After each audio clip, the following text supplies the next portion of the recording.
చరిత్రలో చాలా మంది నిలిచిపోతారు, కానీ చాలా కొంతమంది చరిత్రను తిరగరాయగలరు. టీ20 ఇంటర్నేషనల్స్ లో ప్రతి టీంని గడగడలాడించి అత్యధిక పరుగులు చేసిన వాడు.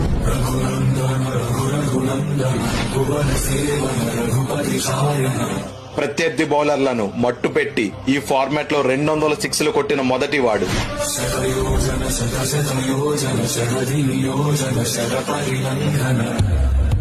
టీ20s లో సెంచరీ కొట్టడమే గొప్ప అనుకుంటే 5 సెంచరీలు కొట్టిన మొదటి వాడు.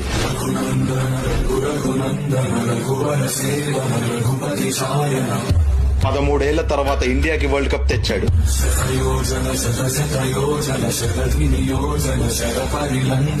చోకర్స్ అనే దేశాన్ని ఎగతాళి చేసిన ప్రతి ఒక్క నోరు మోయించాడు.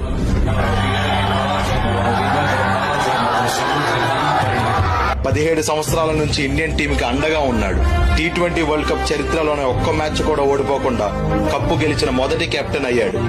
భారత జెండాని చరిత్రలో పాతి ఇవాళ టీ20 ఇంటర్నేషనల్స్ నుంచి రిటైర్ అయ్యాడు. టీ20 చరిత్రలో ఒక్క ఫైనల్ కూడా ఓడిపోకుండా ఉన్న కెప్టెన్ మన రోహిత్ శర్మ. ఇంతకన్నా గొప్ప ముగింపు ఇంకే ఉంటది.